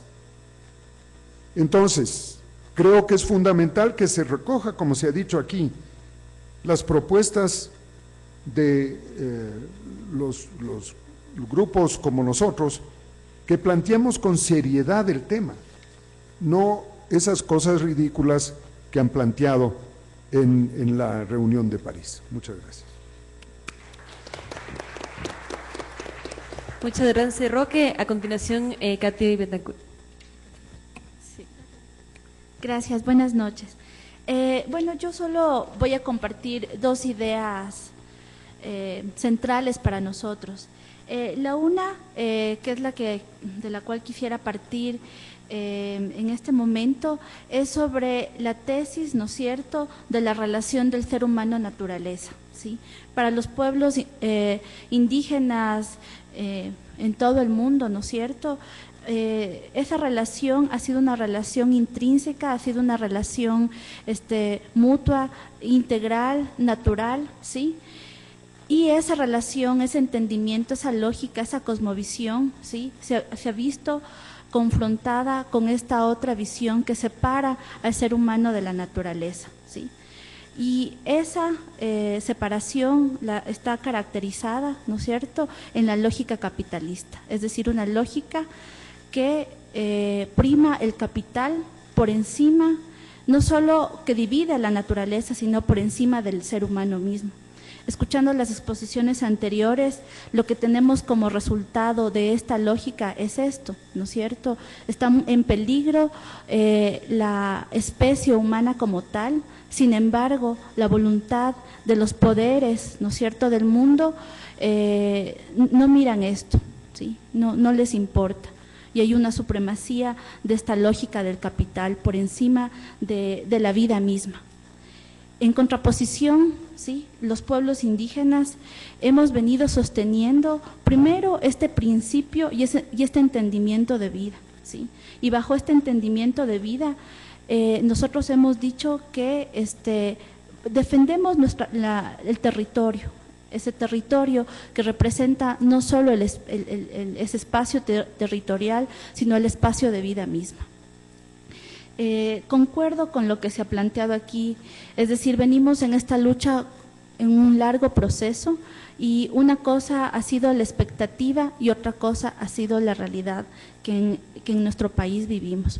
Entonces, el primer mapa que muestro ahí, digamos, vemos a un Ecuador que no está pensado como hubiéramos querido, que no está pensado como en todo caso está estipulado en los derechos de la naturaleza de la Constitución, que no está pensado, ¿no es cierto?, como fue construida la propuesta del Estado plurinacional, sino está pensado como un recurso, ¿no? Y ahí en ese mapa podemos ver justamente los puntos en donde se localizan los recursos para las hidroeléctricas, los recursos para las petroleras, los recursos para la minería.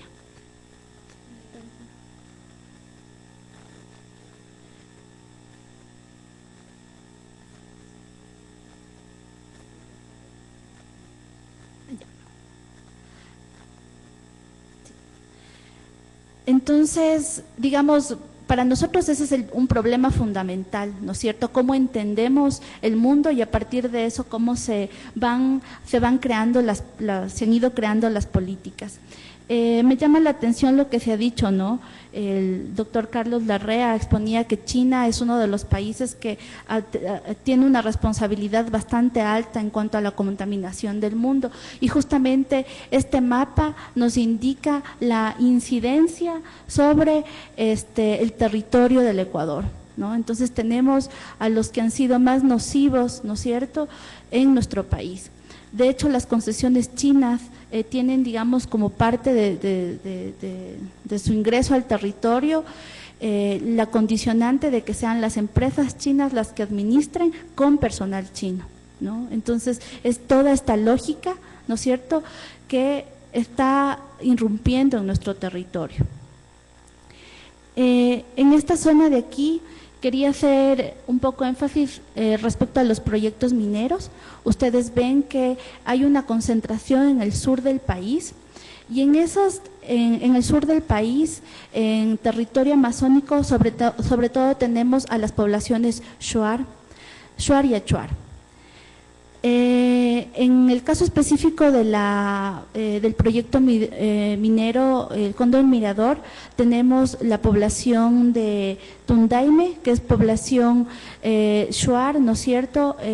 Y sobre todo en este último tiempo, la estrategia, ¿no es cierto?, que ha sido para ingresar a estos territorios ha sido el desalojo de todas las personas que están ahí. Por contarles el caso de una compañera que era de la tercera edad, una persona mayorcita. Fueron los militares, ¿no es cierto?, a la madrugada a sacarla de su casa. ¿ya? Y así como esa, tenemos otras historias que la gente sin ningún previo aviso ha tenido que ser expulsada de sus territorios. ¿Cuál fue la práctica de las mineras? Entraron con las retroexcavadoras, hicieron huecos, las casas que son de madera, literalmente las pusieron todas en ese hueco y enterraron, para decir que no pasaba nada, ¿ya?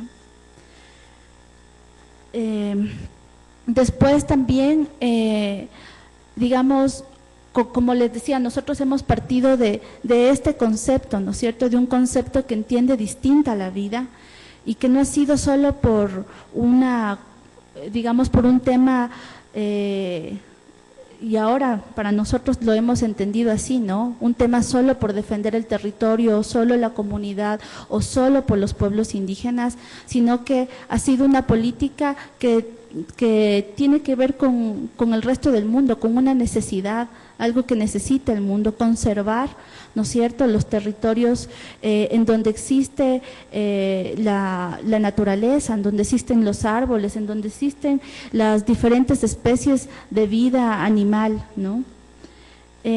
Después,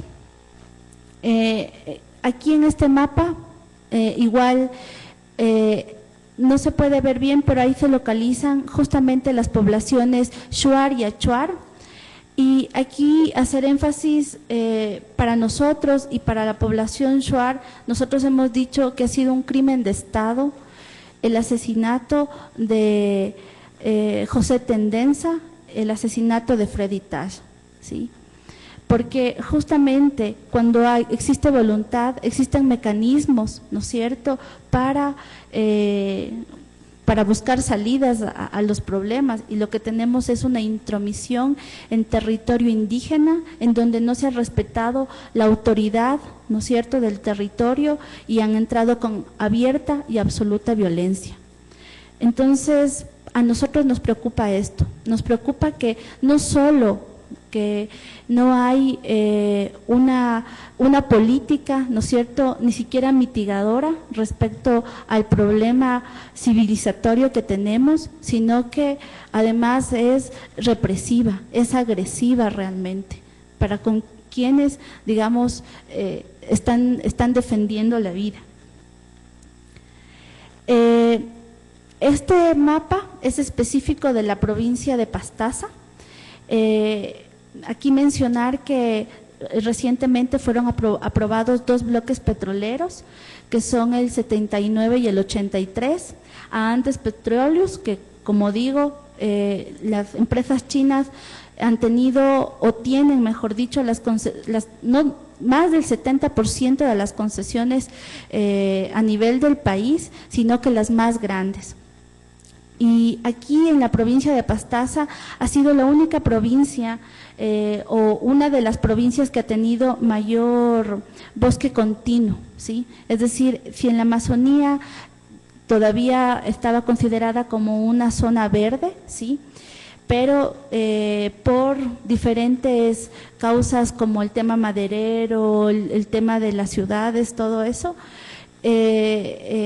hay bosque pero que está como separado, ¿no?, que está fragmentado, lo que no ha sucedido en la provincia de Pastaza. Tú tienes bosque continuo, o sea, tienes lo que nosotros decimos selva virgen, ¿ya? O sea, tienes un montón de selva virgen en donde encuentras, digamos, una diversidad de vida que está sostenida ahí. Frente a esto, digamos, tenemos a una política mentirosa, ¿no es cierto?, que está haciendo uso del poder que ha consolidado a través del Ejecutivo, del Legislativo, para mentir al país, para mentir a los ecuatorianos y decir que se han hecho consultas, ¿no es cierto?, que hay consentimiento de quienes viven ahí para tal explotación. Eso no es cierto, ¿sí?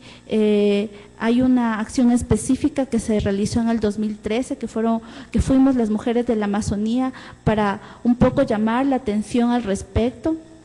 Después de eso, un poco se pudieron frenar de las 21 concesiones de la 11ª ronda petrolera que estaban dispuestas, se redujeron a 13 bloques, pero y sin embargo tenemos ya esta concesión para la empresa china.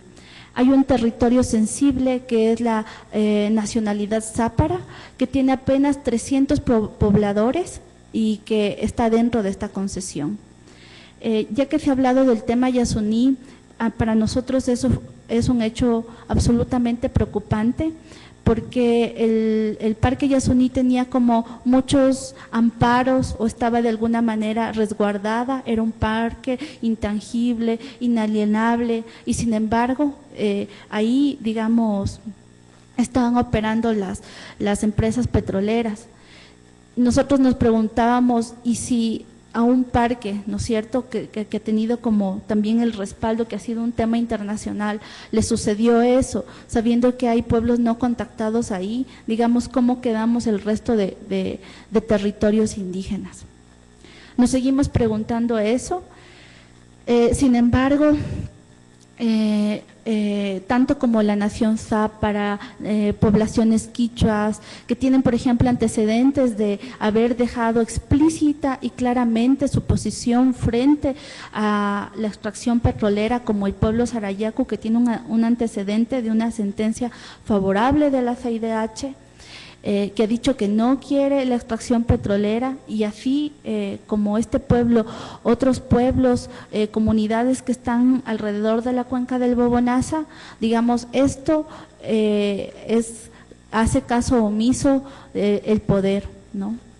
Y frente a esta situación, dejarles la segunda idea que decía que les venía a compartir.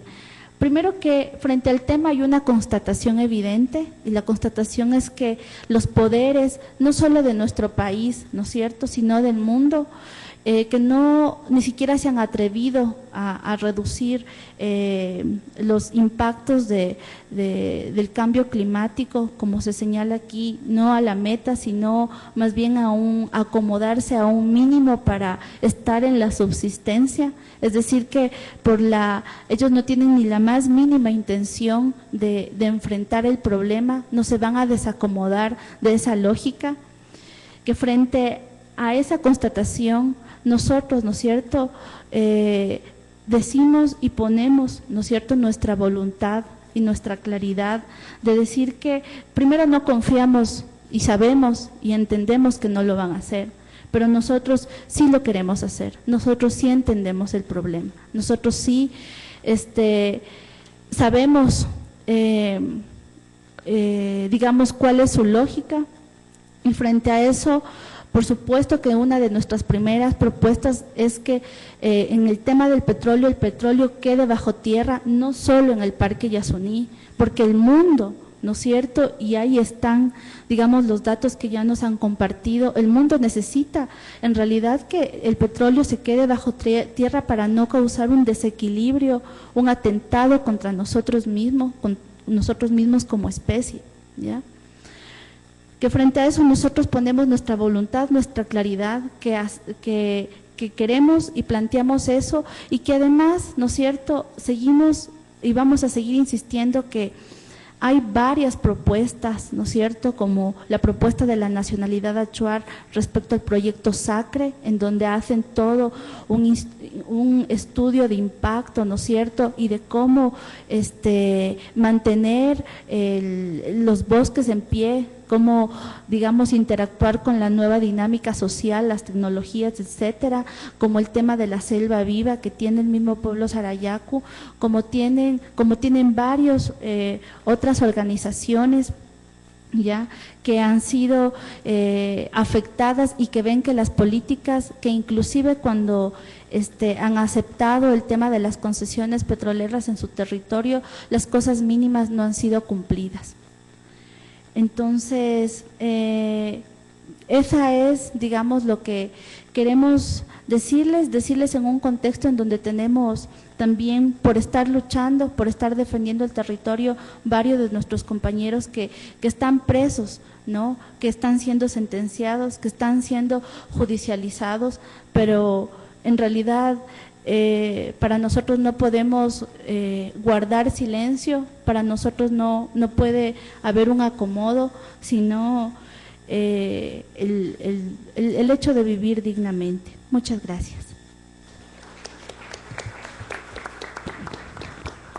Muchas gracias, Katy, y gracias a todos los expositores. Quisiera consultarles al público si tienen alguna consulta en particular a alguno de los expositores, si hay alguna cosa que quieran aclarar.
De país dependiente, desindustrializado y falto de conocimientos, por ejemplo, para eso, cómo hacer, o sea, qué pasos dar. Como ejemplo, digamos, eso de los autos eléctricos. Hay otras cosas también que se pueden utilizar. Eso, por ejemplo, los paneles solares, por ejemplo. O sea, somos dependientes de todas maneras de las industrias que producen los paneles solares para la energía fotovoltaica, por ejemplo. Gracias. ¿Algún otro comentario del público? Pero yo le voy a contestar las dos preguntas. Roque, perdón, un segundito. Voy a recoger un par de preguntas más del público para que respondamos. Ivo. Bueno, yo quería hacer un pequeño comentario y manifestar un poquito una preocupación, ¿no? Y es que yo creo que estamos cometiendo el mismo error que se cometió hace algunos años, como el pensar que si es que todos los países ratificaban el protocolo de Kioto, y de hecho había una gran campaña global para que Estados Unidos ratifique el protocolo de Kioto como que fuese la gran panacea, y vemos que con cuántos años de protocolo de Kioto, como lo mostró Carlos, las cifras de las emisiones no han dejado de subir. El mismo error podemos estar cometiendo al pensar que con la firma del Acuerdo de París esto se va a revertir. Yo creo que al contrario, o sea, yo personalmente creo que el Acuerdo de París es peor que el protocolo de Kioto. ¿Por qué? Bueno, por muchas razones, ya hemos conversado de esto también varias veces, con Carlos mismo hemos conversado varias veces, y la principal razón, entre muchas, es que el mecanismo, el Acuerdo de París crea un nuevo mecanismo de mercado. Y el grave problema del aumento de las emisiones es que no solamente es que no se cumplió con el cap and trade, sino que se creó el mercado de carbono con el protocolo de Kioto, de manera que se expandió de una manera, digamos, bastante global. Con el Acuerdo de París se está creando un nuevo mecanismo de mercado, no recuerdo este momento cuál de los artículos es, que lo que está haciendo es justamente que a nivel global el mercado de emisiones ya no sea, por ejemplo, entre un país y una empresa o entre una comunidad con los mecanismos de desarrollo limpio y una empresa del norte, no. Aquí es entre países. Es decir, si un país tiene un mejor desempeño, entre comillas, de las emisiones que dice que va a reducir a través de sus INDCs, puede vender esa diferencia de emisiones que supuestamente está reduciendo en demás a un país que ha contaminado o ha emitido más que lo que se supone que dice que lo va a hacer a través de los INDCs. O sea, ese es un mecanismo tramposo, es un mecanismo que justamente lo que hace es justificar porque todos están tan felices de que sea global, porque la China le va a poder vender todas sus emisiones en paquete como país a Canadá, que va a seguir explotando las arenas bituminosas en Alberta, y así sucesivamente. Entonces, a mí me parece que tenemos que cuidarlo con más, mirar con más cautela, leer con detalle lo que está con unas cifras y unos no cifras, bueno, fuera, con unas siglas completamente, digamos, intencionadamente que ocultan lo que quiere decir y lo que pretende el acuerdo, antes de, digamos, ponernos en la expectativa de que si es que todos firman, incluido el Ecuador, vamos a estar en un camino en beneficio de que mejore el clima. Creo que el Acuerdo de París es peor que lo que se ha venido haciendo hasta ahora. Eso. Vamos con ese último comentario en la esquina para hacer las respuestas. Allá en la esquina, por favor.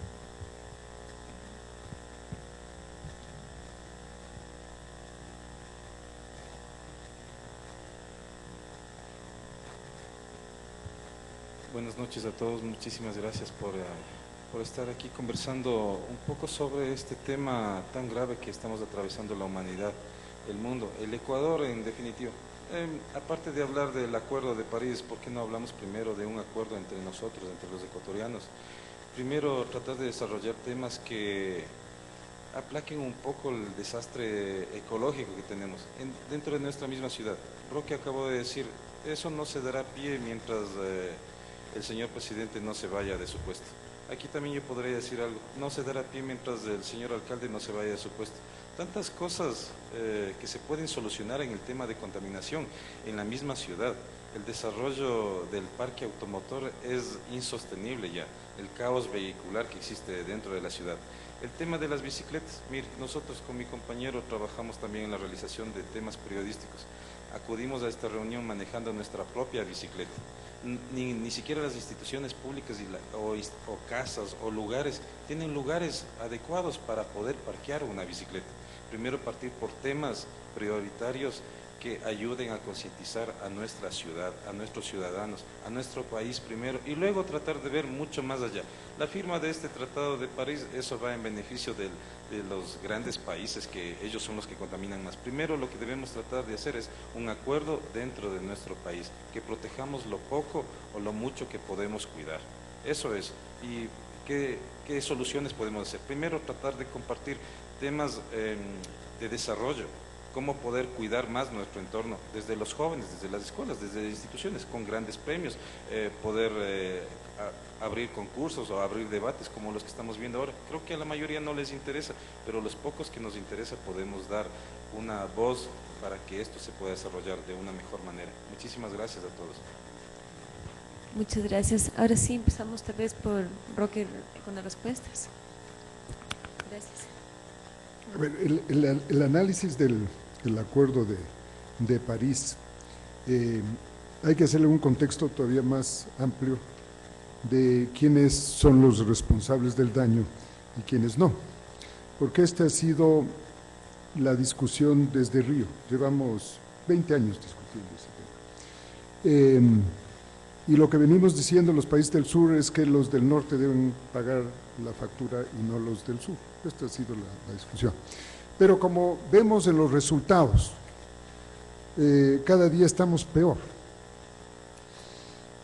Ya solo nos quedan hasta fin de este siglo, en que nadie de los que estamos viviendo ahora, si sigue el business as usual, pues el negocio como está ahora, va a sobrevivir. Yo tengo un nieto de 3 meses que en el año 2100 tendrá 85 años. Quiere decir, 15 años más que lo que tengo yo. Y él y su descendencia no van a sobrevivir. Y él nos va a decir a nosotros, oiga, ustedes se pasaron discutiendo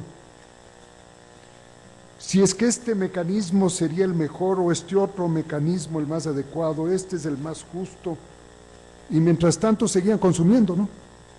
Porque el comportamiento de consumo no ha cambiado. La aplicación de la tecnología, tampoco. Sigamos discutiendo. Y esa es la estrategia en todas las reuniones internacionales. La China tiene una posición, los Estados Unidos tienen otra, los países del sur tienen una, los del ALBA tienen otra. Y los ciudadanos aguantando. Pero resulta que si esto es cierto, en el año 2050, y ahí sí la responsabilidad es de los que estábamos conscientes, tendremos 2.300 millones de personas, escúchame en la cifra, 2.300 millones de personas que tendrán que migrar de los lugares donde actualmente viven a algún sitio que les permita sobrevivir. Se calcula que más de la mitad perecerán en el intento. Si ahora Europa tiene el lío que tiene, con el 1.000.000 de desplazados de Siria, solo les pido que hagan una proyección de lo que será el planeta con 2.300 millones de personas que tienen que reubicarse. Entonces yo les pido a ustedes que tomen conciencia de la responsabilidad que tenemos, los que estamos aquí y los otros más, que nosotros sí estamos conscientes de que esto va a pasar, sí sabemos que va a pasar, y podemos pasarnos discutiendo políticamente el tema, de si un mecanismo de bonos es el que funciona, o un mecanismo voluntario, o un mecanismo que exija unos cupos o el impuesto al carbón, alguna fórmula. Pero si no lo hacemos, solo nos quedan 12 años para hacerlo. Esto es lo importante. Nos queda 12 años. Se nos pasa el coche discutiendo, que eso es lo que nos ha pasado hasta ahora, y lo que va a suceder es que la fuerza de la simple y llanamente del empuje va a hacer que ya no haya vuelva luego, que ya no podemos echar para atrás el reloj y que sobrepasamos la cifra del 1,5 grados y comienza el sufrimiento de los 8.000 millones de personas, estén en país industrializado o estén en país pobre, porque todos van a sufrir por igual. No es que va a haber diferenciaciones. El rato que tenemos 4 o 5 grados de diferencia, las condiciones climáticas en los Estados Unidos de Norteamérica, uno de los mayores opositores a un acuerdo, en el caso de Kioto, por ejemplo, va a tener los peores problemas de clima, que por potentes y poderosos que sean, no van a poder resolverlo. Y nosotros vamos a tener también unos problemas gravísimos. Y sabemos por los estudios que se han hecho hasta ahora que nosotros vamos a ser de los más afectados. Entonces podemos pasarnos 12 años discutiendo si es que la responsabilidad le corresponde al tal o al cual. Yo no creo en esa filosofía.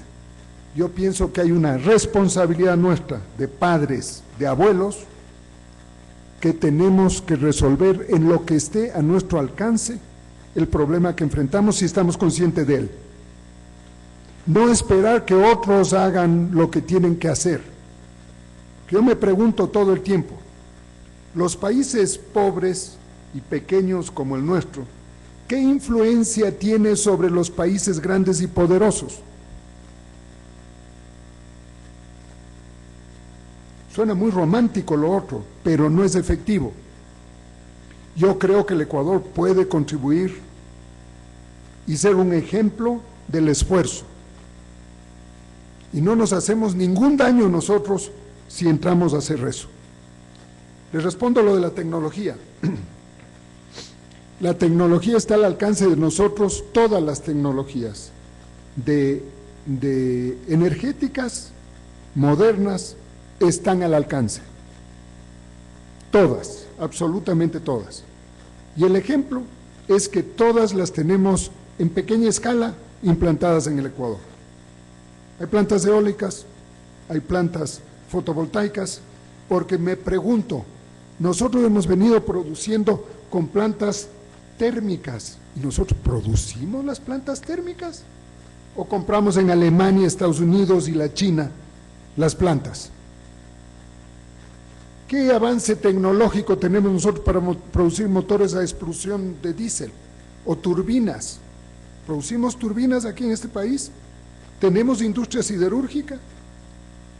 Entonces, ¿para qué darnos vueltas por ahí? La tecnología hoy en día está a disposición de todo el mundo con la información que tenemos. Y la tecnología simple para las cosas que se requieren para producción energética es más que conocida. Vaya usted y converse con los estudiantes de la Politécnica y todos saben las más avanzadas tecnologías de absolutamente todos los sistemas de producción. Así que tecnología para resolver el problema de la producción energética no necesitamos nosotros asesoría adicional. Finalmente, lo de los vehículos eléctricos. Los vehículos eléctricos, como dije, son los más eficientes. La industria que se opone fundamentalmente a esto es la industria petrolera. Y la industria petrolera tiene una conexión directa con la industria automotriz. Y no es que sea difícil la producción de un automóvil eléctrico. Quiero comentarle que el primer vehículo fue eléctrico, no fue a explosión, fue eléctrico.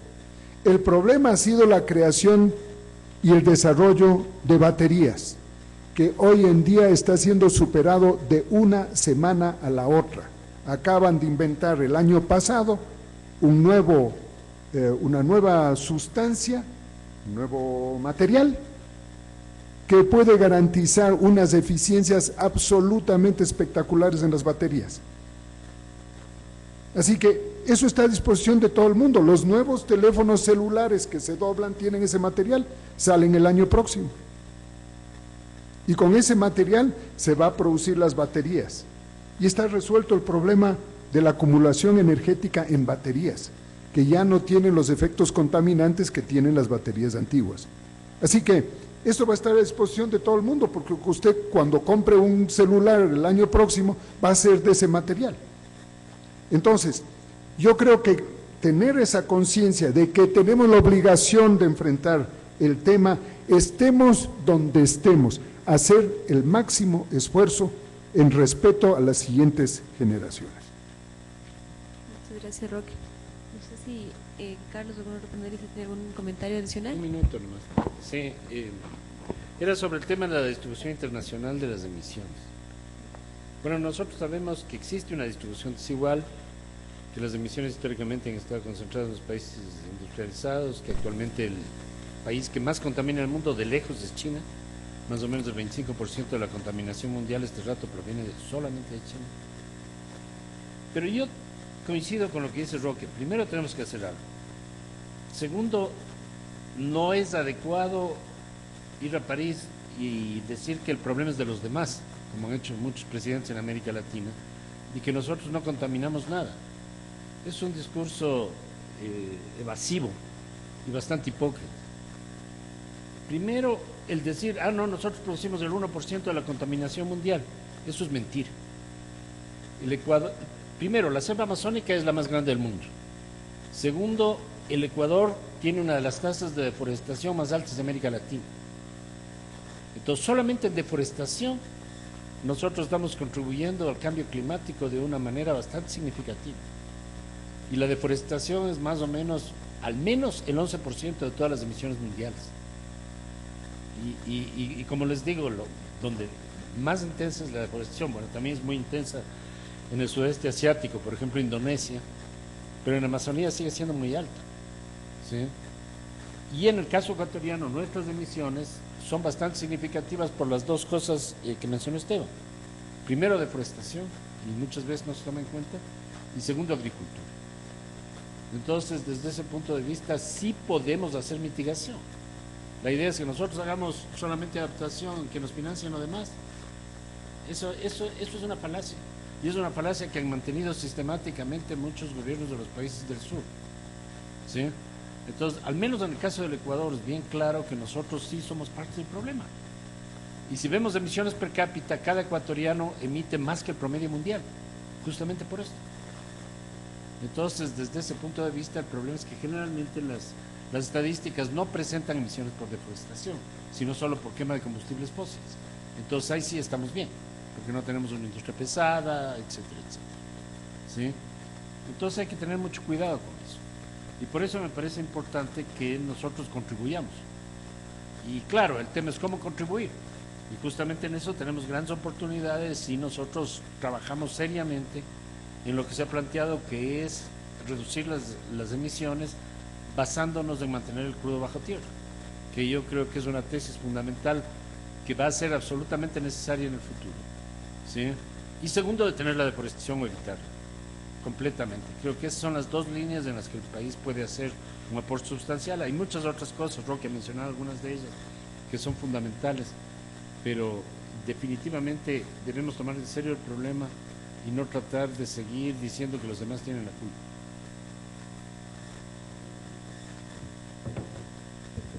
Sí, yo más o menos un poco en la misma línea de Roque y de Carlos, el discurso de que el Ecuador solo contamina el 0.01% a nivel mundial ha dado pie para que nuestros gobernantes o representantes de gobiernos digan: no importa cuánto petróleo sigamos extrayendo, al final de cuentas nosotros solo estamos extrayendo el 0.01%. Más bien ha sido el pretexto para que sigamos en la línea extractiva en el país. Y más allá de eso, el tema de la mitigación del cambio climático, el tema de la reducción de emisiones es una cuestión ética y moral. Ya no es solo un tema que podemos trabajarlo de manera técnica o que dejarle solo a nivel político, es una cuestión individual también, es una cuestión de todas las personas. Y algo fundamental que ya se mencionó, el Ecuador, más allá de todo esto, que hay un principio súper básico en los temas de cambio climático. El cambio va a afectar de manera distinta a todas las personas en el mundo, a unos más, a otros menos, pero nos va a afectar a todos. Y en el caso del Ecuador nos va a afectar mucho más, porque somos un país que todavía tiene altos índices de pobreza, porque somos un país donde los recursos hídricos ya están en riesgo, por ejemplo, porque el modelo agrícola, por ejemplo, no se ha mejorado, porque todavía, no, como vimos en el INDC, todavía se siguen planteando modelos extensivos de agricultura. Todavía nuestras políticas, nuestra forma de hacer política en el país nos está poniendo más aún en riesgo de lo que ya estamos, por las condiciones geográficas y todo lo demás. Entonces ya es una cuestión también individual y de cómo nosotros hacemos presión e incidencia para cambiar este modelo dentro del país. Eso es lo uno. Lo otro, con respecto al Acuerdo del París, yo estoy totalmente de acuerdo en que el Acuerdo del París no es lo que nosotros queríamos, ni se acerca a lo que nosotros queríamos, pero sí tiene algunas ventajas. La ventaja es que, por ejemplo, a través de los INDCs, los compromisos de los países pueden ser monitoreados y se puede exigir verificación sobre los datos en menor tiempo. Ya no tenemos que hacer como el protocolo de Kioto, que teníamos que esperar 10 años o 20 años para ver si es que alguien ha cumplido o no. Y entonces ya se exige y se pueden ir mejorando con el tiempo, que es un mecanismo que en algo es más positivo que lo que teníamos con Kioto. Y la otra cosa, la existencia del Fondo Verde del Clima. ¿Qué es lo que pasó con los MDLs y qué es lo que pasó con RED, por ejemplo? Se cayeron todos los mercados solo por la existencia del Fondo Verde del Clima, porque los inversores extranjeros, inversores privados, ¿qué es lo que dijeron? Nosotros queremos evitarnos problemas, conflictos, negociando directamente con países, temas de corrupción, temas de derechos. Nosotros mejor ponemos nuestra plata en el Fondo Verde del Clima y que Naciones Unidas se entienda. Eso es una de las lógicas que ha hecho caer los mercados de carbón, que es también algo mucho más ventajoso, que está puesto ya también dentro del Acuerdo de París, y es una de las herramientas que más bien deberíamos apoyar o ver cómo lo mejoramos. Entonces hay que también ir viendo cómo podemos ser más elásticos para usar herramientas para conseguir financiamiento de una manera más lógica que el endeudamiento que estamos adquiriendo con los proyectos extractivos que actualmente acoge el país. Eso.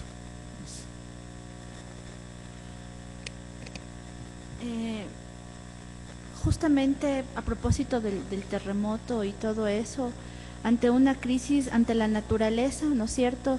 ¿qué es lo que más necesitaban nuestros hermanos, nuestras hermanas? Agua, comida. Eso es lo principal. Y a ratos totalmente de acuerdo que todos podemos hacer algo, pero si estamos exactamente claros de qué es lo primordial, lo necesario, y con este panorama, nadie nos escapamos. Entonces creo que está en la decisión nuestra de poder enfrentar este tema, y por supuesto nosotros decimos que la mejor forma es a través de la organización, y que nos organicemos y que podamos enfrentar esta cuestión como humanidad. Nada más, gracias. Tal vez, si me permites, una palabra nada más, una palabra. Si nosotros realmente tomamos en serio esto, y el Ecuador hace esfuerzos extraordinarios, va a ser un modelo en el mundo, pero algo más, va a tener la calidad moral como para exigir a los demás que cumplan. Mientras que la posición yo no hago nada porque usted es el responsable, no tiene peso moral. Entonces yo creo que tenemos la oportunidad de tener el peso moral necesario, porque no es difícil entrar a cumplir una serie de proyectos en esta línea, y nosotros ser el ejemplo del mundo, y por tanto ser el que exige a todos los demás que lo cumplan. Gracias, Roque, y justamente reforzando la idea de esa oportunidad que hemos visto con los INDCs y con el Acuerdo de París, a pesar de que obviamente vemos que es un acuerdo perfectible en muchos sentidos, es que hemos creado la Plataforma Nacional de Justicia Climática, que es una plataforma en donde buscamos justamente que se den estos diálogos importantes. Y lo que queremos hacer es que esta discusión llegue no solo a este gobierno. Hemos visto, desgraciadamente, con toda la presión que se hizo y las invitaciones que se hicieron, no vino el representante del Ministerio del Ambiente, hay muy poca disponibilidad y apertura al diálogo, pero la plataforma seguirá el próximo año, esperando que tengamos un canal más abierto de incidencia al gobierno, porque como bien dice Roque, es una oportunidad tal vez única que tenemos de realmente ser un ejemplo de lo que se puede hacer con respecto al tema de mitigación y adaptación al cambio climático desde el Ecuador. Entonces, desde ese espacio les invitamos a ustedes y a otros que inviten a que sean parte de la plataforma. La plataforma está en esta plataforma digital, pero vamos a seguir teniendo talleres, y lo más importante es que estas propuestas, a través de la campaña que vamos a realizar, nos las hagan llegar para que sigamos incidiendo, porque como hemos dicho, esta es una gran oportunidad que no la podemos dejar pasar. Así que agradezco mucho su tiempo, los panelistas, y bueno, a todos ustedes por estar aquí. Muchas gracias.